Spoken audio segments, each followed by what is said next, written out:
Soft tennis tennis का ही एक रूप, लेकिन इसमें इस्तेमाल की जाने वाली गेंद टेनिस गेंद से थोड़ी सी अलग होती है। जी हाँ दोस्तों, आज हम बात कर रहे हैं सॉफ्ट टेनिस की, लेकिन इससे पहले इसकी इतिहास के बारे में थोड़ी सी जानकारी ले लेते हैं। 1884 में सबसे पहले सॉफ्ट टेनिस का इस्तेमाल जापान ने किया और धीरे धीरे यह खेल जापान, फिलीपींस, कोरिया, थाईलैंड देशों में यह बहुत ही लोकप्रिय हो गया।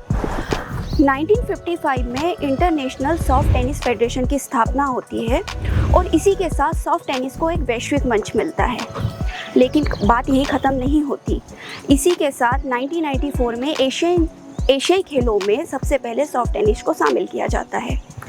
भारत में हम सॉफ्ट टेनिस की स्थिति की बात करें तो 1990 के दशक में इसकी शुरुआत मानी जाती है। जी हाँ दोस्तों, आज हम बात कर रहे हैं एक ऐसे ही खिलाड़ी की जिसने सॉफ्ट टेनिस में न केवल अपने पसीने से मिट्टी को सोना बनाया, बल्कि मैदान की इसकी हर जीत के पीछे इसके परिवार का त्याग, समर्पण और आशीर्वाद भी शामिल है।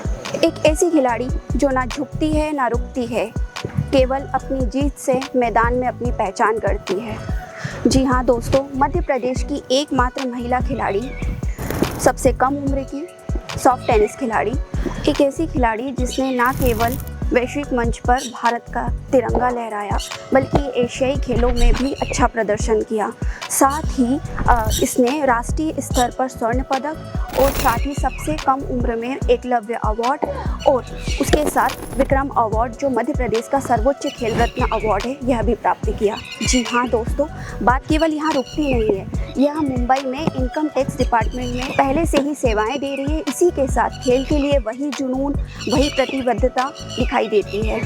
सुबह की सूर्य की पहली किरण ना केवल इनके लिए उजाला लाती है, बल्कि इनके लिए एक नया लक्ष्य, नई उड़ान और नई चुनौती लाती है।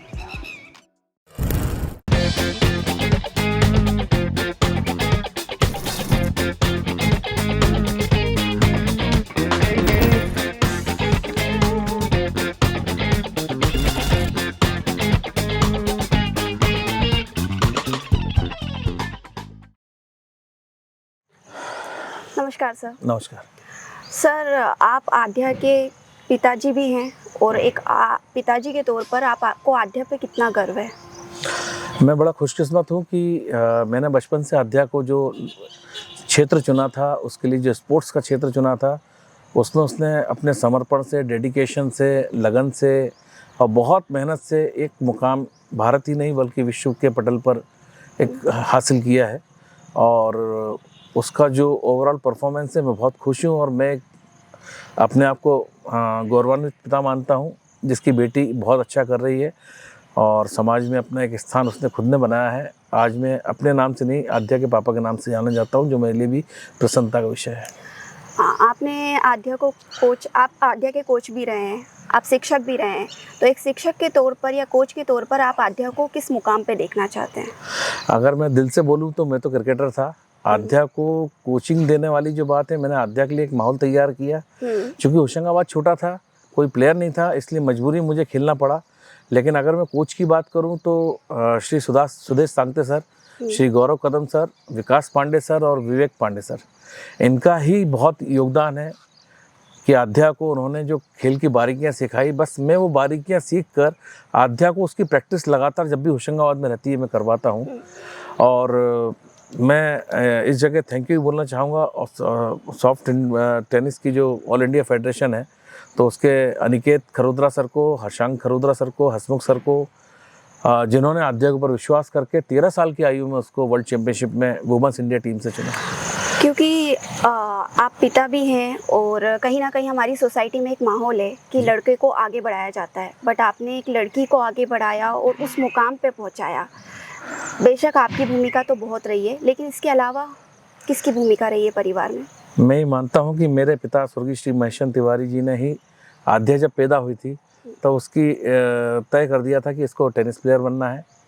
और हमारे परिवार में बेटा बेटी वाला कोई फ़र्क नहीं है। 2 बेटे भी हमारे परिवार में हैं, सिद्धांत और वेदांत, जो मेरे भतीजे हैं। उन्होंने और आद्या ने साथ में खेलना चालू किया। किन्हीं कारणों से उन्होंने पढ़ाई पर फोकस किया आगे जाके, लेकिन आद्या को जो आगे बढ़ा है और आद्या के लिए जो पूरे परिवार ने किया है, तो उसमें बेटा बेटी का फ़र्क ही नहीं है। हम आध्या को आज भी बेटा बोलते हैं, छोटी नोशी को भी बेटा बोलते हैं, और बेटा बेटी का फ़र्क उस दिन ख़त्म हो जाता है जब वो पोडियम पे मेडल लेती है और जब पूरा परिवार बताता है कि नहीं ये हमारी बेटियां है जो आज राष्ट्रपति से मिल रही है, प्रधानमंत्री से मिल रही है, या हमारे सीएम से मेडल ले रही है।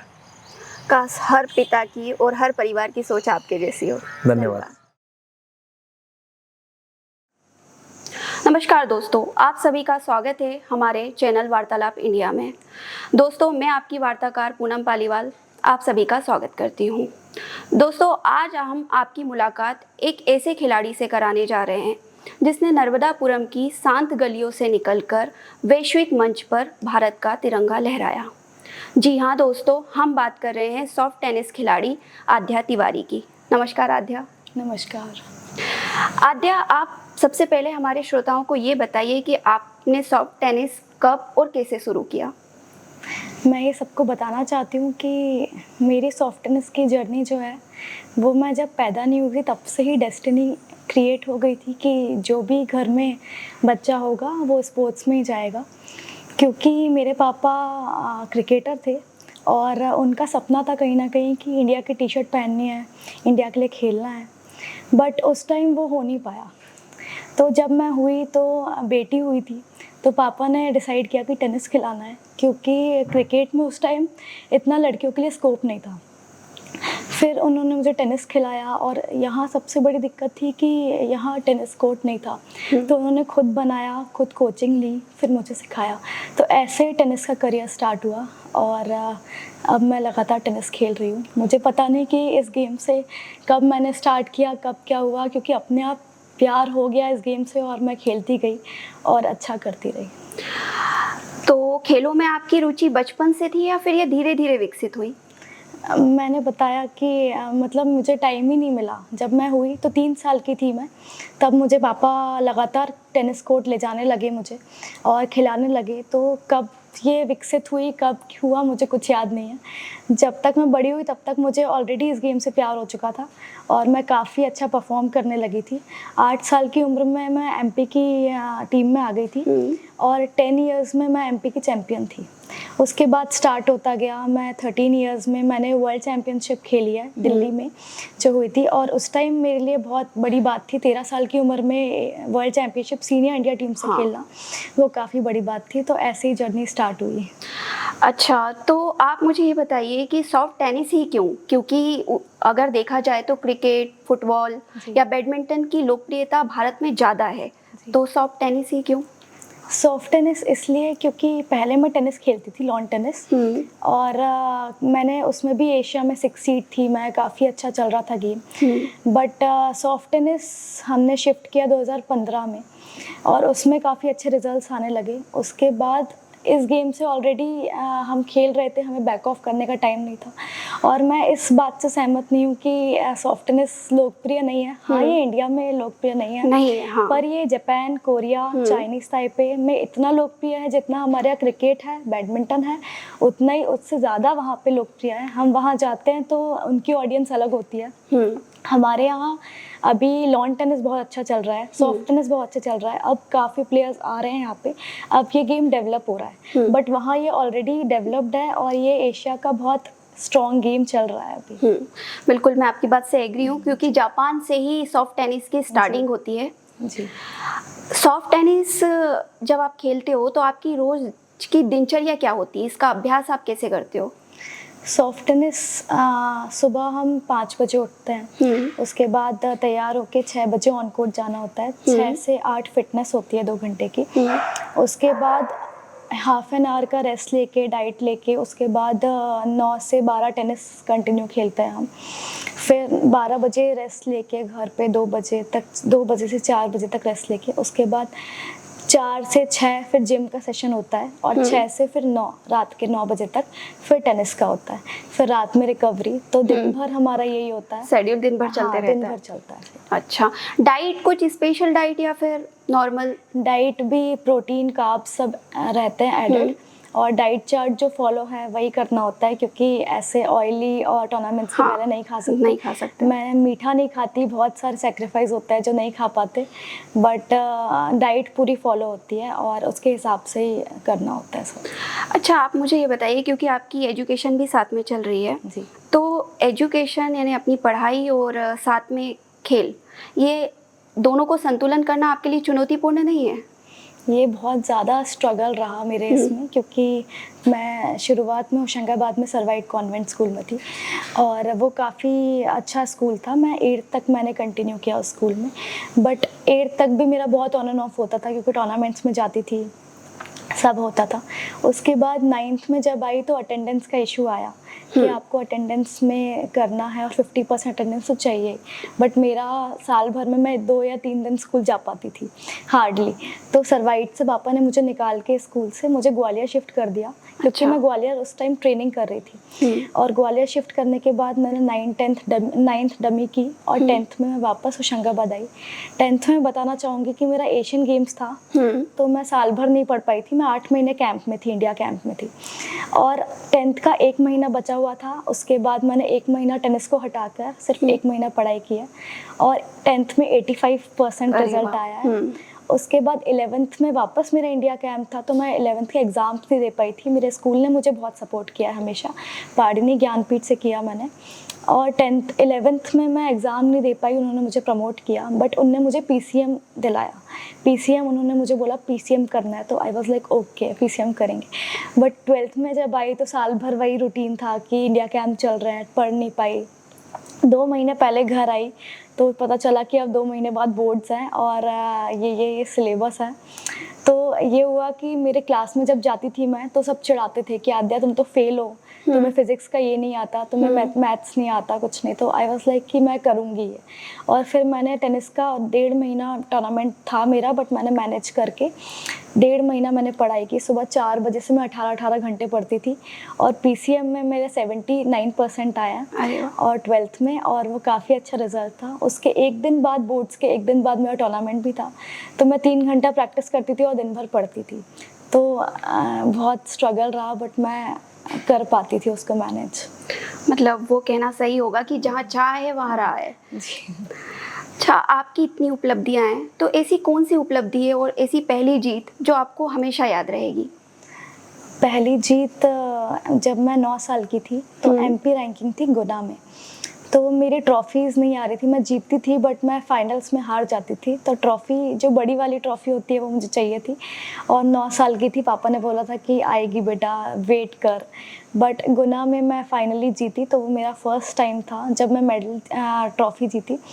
उसके बाद जो मैं वास्तविक बताना चाहूँगी कि मेरा फर्स्ट एवर जो मेडल आया है अभी वर्ल्ड चैम्पियनशिप में, ये मेडल मेरा पहला मेडल है जो इंडिया के लिए आया है। इसके पहले सॉफ्ट टेनिस की टीम तो जाती थी, इंडिया टीम, बट वो मेडल नहीं आ पा रहा था। जब से सॉफ्ट टेनिस स्टार्ट हुआ है तब से ऑफिशियल इंडिया का एक भी मेडल नहीं आया था। तो सब लोग पहले सीनियर्स बोलते थे कि मेडल तो आ ही नहीं सकता सॉफ्ट टेनिस में, तुम लोग क्यों मेहनत करते हो इतनी, सब बहुत नेगेटिव इन्वायरमेंट था।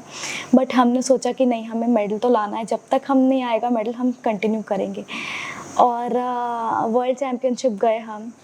वर्ल्ड चैम्पियनशिप में हमारा फर्स्ट एवर मेडल आया इंडिया का, तो वो रिसेंटली मेरा तो वही मेडल है, क्योंकि उसके लिए मैंने बहुत मेहनत की थी। और वो जब फ्लैग ऊपर जाता है, पोडियम फिनिश होता है, तो फिर फीलिंग ही अलग है। हाँ, तो सही बात है। अच्छा, जब आपकी ये सॉफ्ट टेनिस की जर्नी स्टार्ट हुई तो कई बार आपने हार का सामना भी किया, क्योंकि एक बतौर खिलाड़ी के तौर पे कई बार हार जीत लगी ही रहती है। तो आप अपने आप को कैसे प्रेरित करती थी? हार का सामना बहुत करना पड़ता है, क्योंकि टेनिस में हर वीक आप हारते हो, तो वो काफ़ी होता है। बट हम लोग बहुत ज़्यादा उसको सर पे नहीं लेते हैं, बहुत ज़्यादा उसको अपनी गलतियों को सीख के आगे बढ़ते हैं, पॉइंट्स नोट करते हैं, क्योंकि इतना टाइम ही नहीं होता कि उस चीज़ को लेकर बैठे रहें। मैं एक चीज़ बताना चाहूँगी कि अभी रिसेंटली 2023 में एशियन गेम्स था, जो 4 साल में एक बार अपॉर्चुनिटी होती है, और उसमें हमारा टारगेट था कि मेडल इस बार इंडिया को दिलाना ही है और करना है।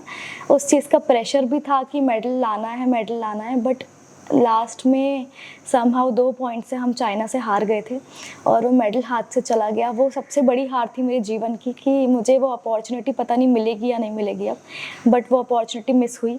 और मुझे उसका काफ़ी दुख था। मैं घर आई, 1 महीना मैं ठीक नहीं थी। उसके बाद हमने मूव ऑन किया, हमने और मेहनत स्टार्ट करी, हमने मेहनत डबल कर दी, मेंटली स्ट्रांग हुए।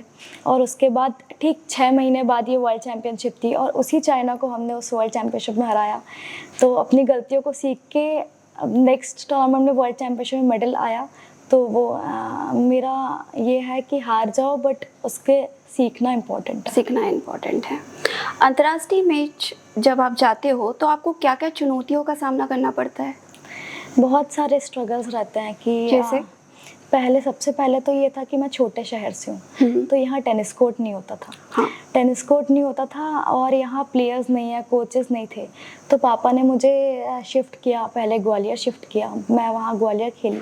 उसके बाद अहमदाबाद शिफ्ट किया। अहमदाबाद में टेनिस कोर्ट 27 किलोमीटर दूर होता था। मुझे 3 बस चेंज करके रोज़ 4 घंटे का ट्रैवल करके जाना पड़ता था और मैं वहाँ खेलती थी। फाइनेंशियल स्ट्रगल भी बहुत था क्योंकि एकेडमी की फ़ीस ही 50,000 प्लस थी हर महीने की। और पापा यहाँ रहते थे, मेरी मम्मी मेरे साथ शिफ्टेड थी वहाँ पे। और काफ़ी हमने स्ट्रगल किया है हर चीज़ में, क्योंकि अंतर्राष्ट्रीय खेलना और इंडिया टीम में आना, इतनी बड़ी पॉपुलेशन में टॉप 5 में इंडिया में आना आसान बहुत बहुत मुश्किल है। और मैं खुश हूँ कि मैं अभी इंडिया नंबर 1 की पोजीशन पे हूँ। और फाइनेंशियल भी मैं बताना चाहूँगी कि हर टूर्नामेंट में हमें देना होता है, पैसे लगते हैं। कि ओपन टूर्नामेंट में जो होता है उसमें हमें पैसे लगते हैं। और जो इंडिया का रिकॉग्नाइज होता है जैसे एशियन गेम्स है, वर्ल्ड चैम्पियनशिप है, इसमें गवर्नमेंट भेजती है। अच्छा, जो जिसमें देना होता है वो कितने, मतलब ऑलमोस्ट कितना खर्चा आ जाता है? 2 लाख का खर्चा आ जाता है। और क्योंकि मैं होशंगाबाद से हूँ, टॉप पे हूँ बट वर्ल्ड नंबर 3 हूँ, उसके बाद भी मेरे पास स्पॉन्सरशिप नहीं है। गवर्नमेंट का सपोर्ट नहीं था अभी तक। गवर्नमेंट सपोर्ट करती है बट उस लेवल पे नहीं हो रहा है जिस लेवल पे हमें नीडेड है, क्योंकि अगर उस लेवल का सपोर्ट होगा तो हम भी और मेडल ला सकते हैं। तो बहुत सारे चैलेंजेस होते हैं। बाहर, देश के बाहर जाने के लिए बहुत पैसे लगते हैं, ट्रेनिंग नहीं है यहाँ पे इतनी अच्छी, तो काफ़ी स्ट्रगल्स हैं। बट सबसे अच्छी बात यह है कि आपका परिवार आपके साथ है। बहुत, परिवार पूरा मेरे साथ। परिवार में आप सबसे ज़्यादा किससे प्रेरणा लेती हैं? परिवार में मेरे पापा, मेरी फैमिली ने मुझे बहुत सपोर्ट किया है, क्योंकि यहाँ माइंडसेट था उस टाइम कि लड़की है इतना मत खिलाओ, ये था माइंडसेट। पर मेरी फैमिली ने मुझे कभी नहीं रोका। उन्होंने हमेशा बोला कि नहीं, खेलना है हमें और जीतना है। मेरे पापा ने मेरे लिए जितना किया है उतना कोई कर नहीं सकता, क्योंकि अपनी वकालत छोड़ के मेरे लिए पूरा टाइम ट्रैवल करना। उनके दोनों नीज़ में प्रॉब्लम है, नीज़ पूरे कोलैप्स है उनके। वो मतलब चलते हैं बट मेरे लिए चलता है कि हाँ मुझे करना है। वो टेनिस कोर्ट आज भी हमारे यहाँ ये हालत है कि यहाँ प्लेयर नहीं है होशंगाबाद में, तो मेरे पापा को मेरे साथ खेलना पड़ता है। आज भी वो मेरे लिए खेलते हैं और बहुत मेहनत करते हैं। कमाना भी पड़ता है, फाइनेंशियल हर चीज़ है। तो उनसे बड़ी प्रेरणा नहीं है, क्योंकि मुझे उनके लिए खेलना है। मैं अपने लिए शायद नहीं खेलती, मैं उनके लिए खेलती हूँ कि उनका सपना था ये कि इंडिया की टी-शर्ट पहननी है, इंडिया के लिए मेडल लाना है। तो ये मेरा सपना बन गया और मुझे उनका सपना पूरा करना है। सही है, पापाओं की तो बेटी लाडली होती है।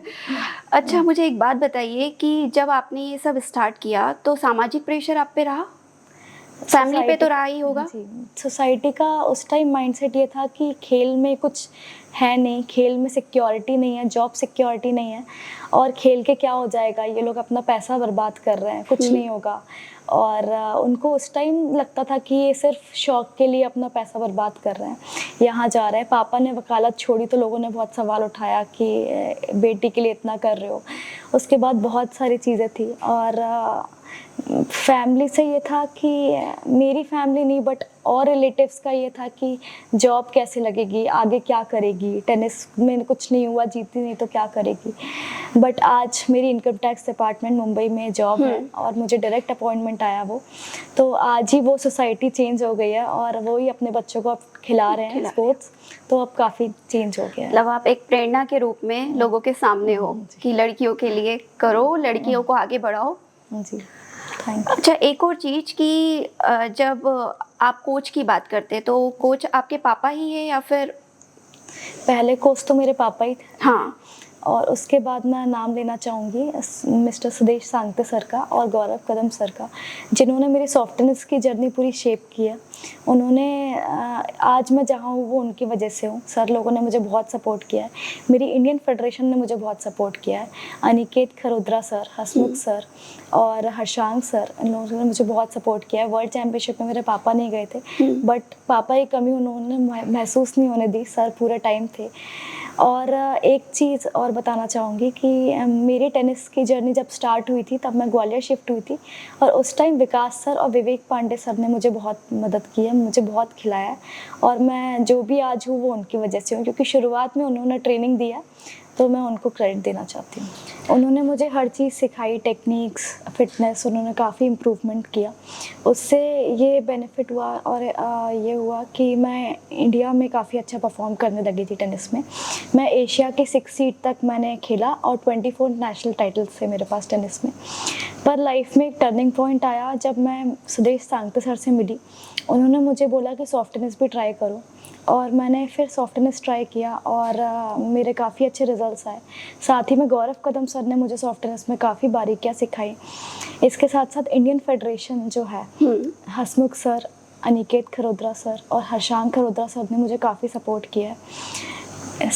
इंडियन फेडरेशन और हसमुख सर और इन सब के बारे में मैं बताना चाहूँगी कि सर ने जितना मुझे सपोर्ट किया उतना आज तक किसी ने नहीं किया, और जो मेडल आया है सारा क्रेडिट उनका है, और उनको बहुत सारा थैंक यू। डेफिनेटली उनका तो क्रेडिट है ही, पर आपकी भी मेहनत है। जी। अच्छा आद्या, जब आपने ये सॉफ्ट टेनिस स्टार्ट किया तो आपको क्या क्या चुनौतियों का सामना करना पड़ा? बहुत सारी चुनौतियाँ थी शुरू से ही, हर चीज़ का हमने बहुत फेस किया है। छोटे शहर में रहने का डिसएडवांटेज था कि यहाँ टेनिस कोर्ट नहीं था, प्लेयर्स नहीं थे, तो पापा के साथ खेलना पड़ता था। कोर्ट बनवाया यहाँ पे। उसके बाद अच्छी ट्रेनिंग के लिए मैं ग्वालियर शिफ्ट हुई। ग्वालियर में मैंने काफ़ी इम्प्रूव किया, बट समहाउ इतना इम्प्रूव नहीं हुआ, तो उसके बाद मैं अहमदाबाद शिफ्ट हुई, और अहमदाबाद में मुझे काफ़ी टेक्निक्स, काफ़ी अच्छा एनवायरनमेंट मिला। आयशा टेनिस एकेडमी में मैं खेली वहाँ पे, तो वहाँ भी बहुत स्ट्रगल था कि रोज़ बस चेंज करके जाना और 27 किलोमीटर रोज़ अप डाउन करना, 4 घंटे की ट्रैवलिंग थी, बट वो भी हमने सर्वाइव किया, नए शहर में अडेप्ट किया। उसके बाद एक लाइन और बोलना चाहूँगी कि जितना मेहनत एक स्पोर्ट्समैन अपनी ज़िंदगी में करता है, अगर वो पढ़ाई में उतनी मेहनत कर ले तो वो 5 बार IAS बन सकता है। डेफिनेटली। और अगर हम पढ़ाई करते और IAS या IPS कुछ बनते, तो उसके बाद जो ज़िंदगी होती है बहुत बहुत ईजी होती है। 30 ईयर्स आपकी नौकरी होगी तो बहुत ईजी होगी, बट यहाँ आपको हर दिन प्रूफ करना है, हर टूर्नामेंट में प्रूफ करना है, हर दिन आपको नए चैलेंजेस मिलेंगे, नए ओपोनेंट्स मिलेंगे। पढ़ाई में सिलेबस एक ही रहता है आपका, बट जो स्पोर्ट्स लाइफ होती है उसमें हर दिन अलग ओपोनेंट होगा, उसकी स्ट्रैटेजीज अलग होगी, उसकी टेक्निक्स अलग होगी, तो उसके हिसाब से माइंडसेट चेंज करना वो भी काफ़ी चैलेंजिंग है। जैसे आप चाइना गई हैं, जी। कोरिया गई हैं, जी। तो वहाँ के खिलाड़ियों में और यहाँ के खिलाड़ियों में क्या मेजर डिफरेंस होता है? यहाँ खिलाड़ियों में बहुत डिफरेंस है, क्योंकि हमें इतना इंफ्रास्ट्रक्चर नहीं मिल रहा है यहाँ।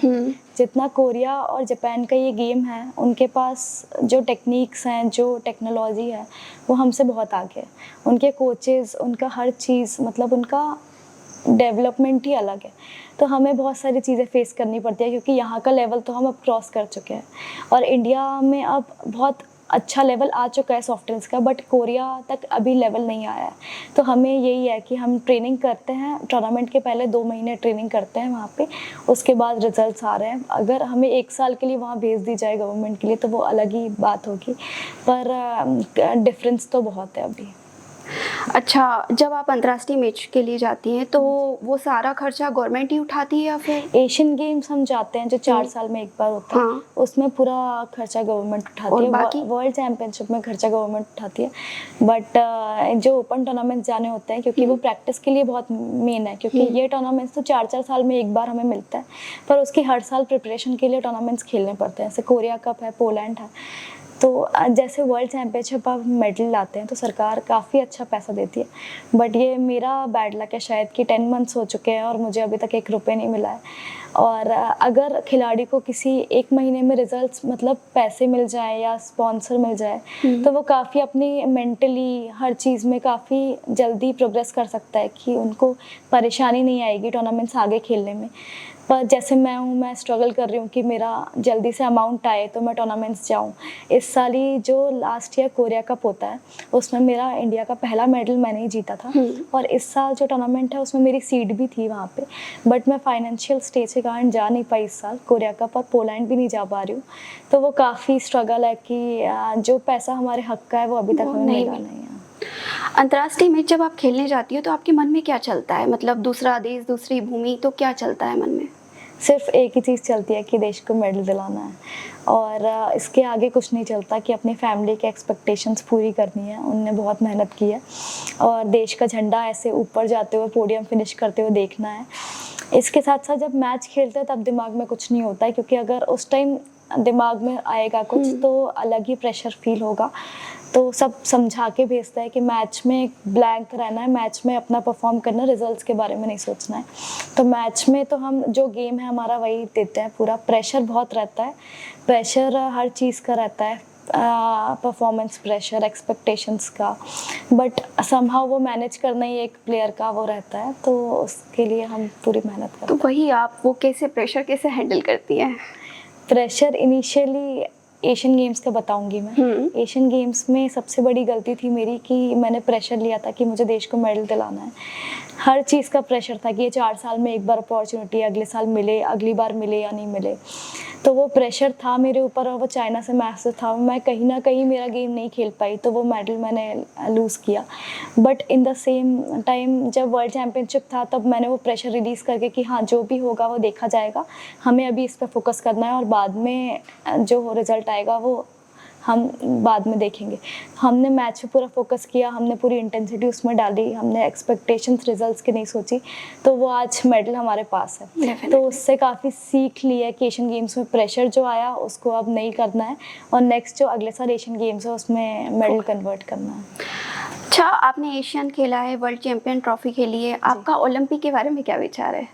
ओलंपिक्स में अभी तक सॉफ्ट टेनिस गेम ऐड नहीं हुआ है। हाँ। और ये जापान में था लास्ट टाइम ओलंपिक्स, तो हमें पूरी उम्मीद थी कि जापान का गेम है और ये आ जाएगा, ऐड हो जाएगा, क्योंकि हर एथलीट का सपना होता है। वर्ल्ड चैम्पियनशिप, एशियन गेम्स तो होता ही है सपना, बट ओलंपिक्स का क्रेज़ अलग है और ओलंपिक खेलना अलग ही फीलिंग है। बट गेम अभी तक ऐड नहीं हुआ और हमें कुछ टेक्निकल इशू आ गया था पिछली बार, तो वो ऐड नहीं हो पाया। उम्मीद है कि जल्दी ऐड हो और हम वहाँ जाएं और मेडल लेकर आएँ। डेफिनेटली। सॉफ्ट टेनिस को अपना करियर चुनना, ये भी एक चुनौतीपूर्ण ही रहा है? चुनौतीपूर्ण तो रहा है, बट सॉफ्ट टेनिस ने जितना मुझे दिया है आज, जितना सम्मान मुझे दिया है, उतना मैं इसके लिए ग्रेटफुल हूँ कि इस स्पोर्ट ने मुझे बहुत दिया है। आपके पापा ने तो आपका सपोर्ट डेफिनेटली किया, लेकिन इसके साथ में परिवार के और मेंबर्स में इस सॉफ्ट टेनिस में आपकी उनकी क्या भूमिका रही है आपके साथ? मेरे पूरे परिवार ने मुझे बहुत सपोर्ट किया है, शुरू से ही किया है। मेरे दादाजी ने ही मुझे पापा को बोला था कि इसको टेनिस खिलाओ, तो दादाजी तो चले गए जल्दी, उन्होंने मुझे अफसोस है कि वो मुझे देख नहीं पाए, बट उनका भी काफ़ी सपोर्ट रहा। उसके बाद दादी घर में थी बड़ी, दादी ने मुझे कभी नहीं रोका, दादी ने हमेशा फ्रीडम दी कि जाओ खेलो, बोल्ड बनो, और दादी ने बहुत सपोर्ट किया। उसके बाद बड़े पापा, बड़ी मम्मी, मेरी बहन, भाई, मेरे भाई भी टेनिस खेलते थे। हम तीनों टेनिस में स्टार्ट हम तीनों ने किया और काफ़ी अच्छा खेल रहे थे, बट समहाउ 10th के बाद उनको पढ़ाई में जाना था, तो उन्होंने 10th के बाद शिफ्ट किया। पर हमारा तीनों का बहुत अच्छा सफ़र था, उन्होंने मुझे शुरुआत में खिलाया और अभी भी जब आता है मेरा भाई तो मुझे टेनिस खिलाता है। उसके बाद मेरे ताऊजी ने मुझे बहुत सपोर्ट किया, जो कमिश्नर हैं, और पूरी फैमिली ने मुझे बहुत सपोर्ट किया, तो मैं उनके लिए बहुत थैंकफुल हूँ। आद्या, आपके करियर में हम आपके परिवार की भूमिका तो देखते ही हैं, जी। लेकिन इसी के साथ आपका फ्रेंड सर्कल कैसा है? इनिशियली तो मेरा फ्रेंड सर्कल इतना बन नहीं पाया था, क्योंकि मैं स्कूल इतना जा नहीं पाई, कॉलेज जा नहीं पाई। तो जो मेरे चाइल्डहुड फ्रेंड्स थे और वो आज भी बहुत अच्छे हैं, आयुषी शर्मा, अनीशा गुरबानी, विपाशा, तो इन्होंने मुझे बहुत सपोर्ट किया। उस टाइम भी स्कूल में ही लोग मेरी कॉपी कंप्लीट करते थे और काफ़ी सपोर्ट किया। तो वो काफ़ी अच्छे दोस्त हैं। बाकी एज अ टूर्नामेंट में या सॉफ्ट टेनिस में देखूँ तो इसमें बहुत कंपटीशन होता है, तो इतने अच्छा फ्रेंड जोन बन नहीं पाता है। बट उसके बाद भी मैं बहुत लकी हूँ कि मेरे पास बहुत अच्छे दोस्त हैं। नाम लेना चाहूँगी निष्ठा त्रिवेदी और अंजलि पाटीदार, वैष्णवी रघुवंशी। ये सब सॉफ्ट टेनिस ही सब सॉफ्ट टेनिस खेलते हैं और ये मेरे काफ़ी अच्छे दोस्त हैं। मतलब ये इनका मुकाबला नहीं है जो जितना ये लोग मेरे लिए करते हैं। इसके साथ साथ जय मीना, अनिकेत पटेल और रोहित भैया, इन लोगों ने मुझे बहुत सपोर्ट किया, योगेश चौधरी। तो मेरे फ्रेंड्स ने, जब मैं टूर्नामेंट खेलती हूँ तो ये लोग काफ़ी पीछे से बैक करते हैं और काफ़ी सपोर्ट करते हैं, तो मैं उनकी भी थैंकफुल हूँ कि उनने मेरे जर्नी में बहुत सपोर्ट किया है। अच्छा, मुझे ये बताइए आप कि इस प्रतियोगिता में, सॉफ्ट टेनिस की प्रतियोगिता में, आप भारत को और अपने आप को फ्यूचर में कहाँ देखते हैं? सॉफ्ट टेनिस में मैं अपने आप को as a Asian games medallist देखती हूँ, क्योंकि बस वर्ल्ड चैम्पियनशिप का सपना था वो पूरा हो चुका है। अब उसके कलर चेंज करने की बारी है। हाँ। पर एशियन गेम्स में जो आज तक हमारा फेट नहीं है कि हमें मेडल नहीं आ रहा है, तो अब इसको चेंज करना है। अगले साल एशियन गेम्स है फिर से, और मैं चाहती हूँ कि भारत टीम उसमें अच्छा करे और मेडल जीत के लाए। इसके साथ साथ ओलंपिक में जल्दी से जल्दी ये गेम ऐड हो तो हम उसमें भी जाए और मेडल लेकर आए। अच्छा, जो एशियन गेम्स होते हैं उसमें क्या लगता है कि जो हमारे यहाँ के खिलाड़ी है, चाहे वो क्रिकेटर हो या जो भी हो, जिसे भी उनको उस लेवल की फैसिलिटीज़ नहीं मिलती है जितनी कि अदर कंट्रीज़ में मिलती है, क्या ये बात सही है? अदर कंट्रीज़ में काफ़ी फैसिलिटीज़ है। इवन आज हमारे देश में भी बहुत फैसिलिटीज़ मिल रही है। नीरज चोपड़ा और पीवी सिंधु और इन सब एथलीट्स को बहुत फैसिलिटीज़ मिल रही है, बट हमारा शायद ये दुर्भाग्य या हमारा अच्छा नहीं है कि हमें इतनी फैसिलिटीज़ नहीं मिल पा रही है, और इसके कारण हम काफ़ी सफ़र कर रहे हैं। जो इंडिया टीम आज बन पाई है सॉफ्ट टेनिस में, वो काफ़ी मेहनत करके अपने दम पे बनी है, और इसमें गवर्नमेंट ने हमें सपोर्ट किया है, बट जितना हमें नीडेड था उतना नहीं मिला है। तो हम चाहते हैं कि हमें और मिले और अच्छा हो। इंडिया की बात तो हो गई, लेकिन आप मध्य प्रदेश से बिलोंग करती है, तो मध्य प्रदेश में क्या लगता है, खेलों को उतना प्रोत्साहन दिया जाता है? मध्य प्रदेश में पहले की मुताबिक खेलों को काफ़ी प्रोत्साहन दिया जा रहा है। अब इनाम राशि भी अच्छी हो चुकी है। हाँ। बट मध्य प्रदेश से जितनी हमें उम्मीद है वो अभी तक पूरी नहीं हुई है, क्योंकि 10 मंथ्स हो चुके हैं मेरे मेडल को आए हुए और मुझे अभी तक राशि नहीं मिली है। बट हाँ, मध्य प्रदेश काफ़ी आगे हो रहा है, और यहाँ विवेक सागर जैसे ओलंपिक मेडलिस्ट प्लेयर्स भी हैं, ऐश्वर्य प्रताप भी हैं, तो काफ़ी अच्छे मध्य प्रदेश में डेवलप हो रहा है, और हमें उम्मीद है सरकार से भी कि हमारे लिए और अच्छा करेगी। आप सॉफ्ट टेनिस खिलाड़ी है जी। अगर कोई अपने करियर में सॉफ्ट टेनिस को चुनता है जी। तो आप उसको क्या एडवाइस दोगे? मैं सॉफ्ट टेनिस खिलाड़ियों को यही एडवाइस दूंगी कि मेहनत करना ना छोड़ें, अपने आप पे भरोसा रखना है, क्योंकि हर कदम पे डाउट्स आएंगे, हर कदम पे लगेगा कि नहीं होगा, बट वो गिव अप कर देंगे तो फिर वो नहीं होगा।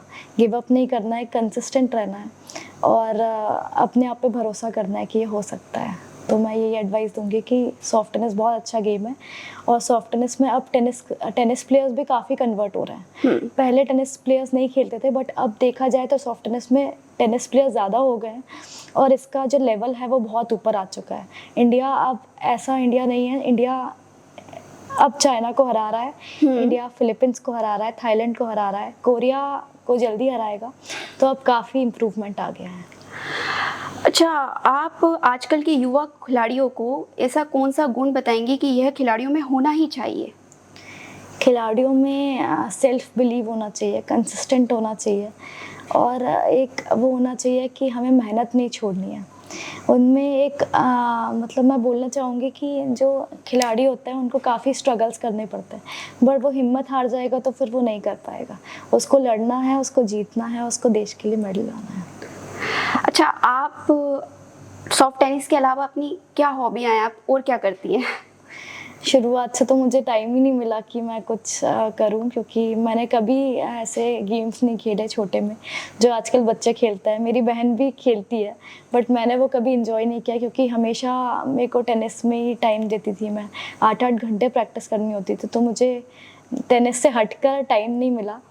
बट हॉबीज़ में तो ऐसा सच है नहीं मेरी। गाना पसंद है मुझे, और गाना सुनना पसंद है बस। ओके। आद्या, आज तक आपकी उपलब्धियाँ क्या क्या रही हैं? आज तक मेरी उपलब्धियाँ, मैंने नेशनल में 80+ मेडल जीते हैं और इंटरनेशनल मेरे 22 मेडल्स हैं।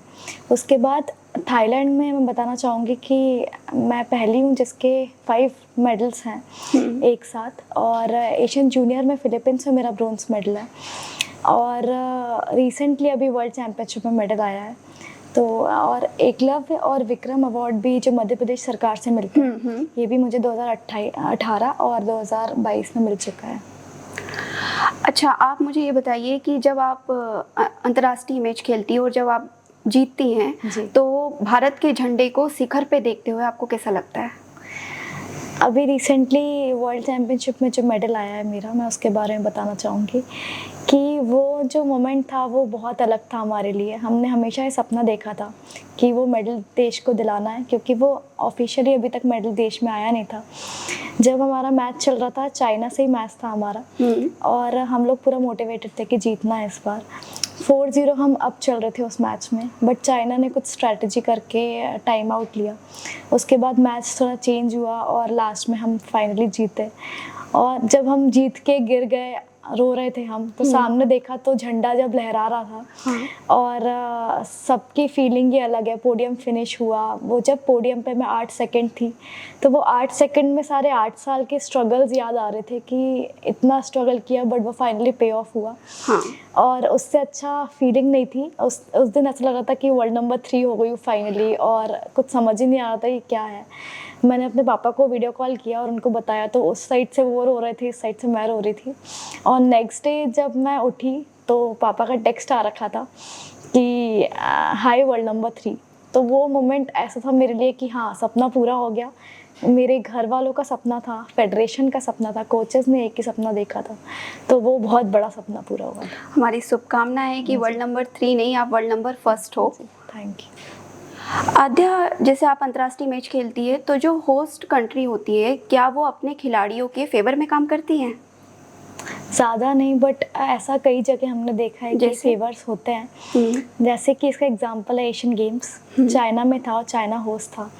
तो चाइना टीम को एडवांटेज ये था कि उनको इंडोर कोर्ट जो रहता है, जो पैक रहता है इंडोर स्टेडियम, तो उनको उनका एडवांटेज था कि वो उसमें प्रैक्टिस कर रहे थे काफ़ी टाइम से।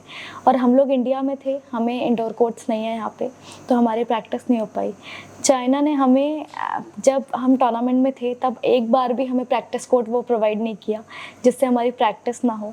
वो पूरे टाइम इंडोर में प्रैक्टिस करते थे और हम पूरे टाइम आउटडोर में प्रैक्टिस करते थे। जब हमारा मेन मैच था, क्वार्टर्स का मेडल मैच था, या तो उनको मेडल आता या हमें मेडल आता, वो उन्होंने एज अ इंटेंशनली बोल लें या क्या, वो उन्होंने इंडोर स्टेडियम में रखा।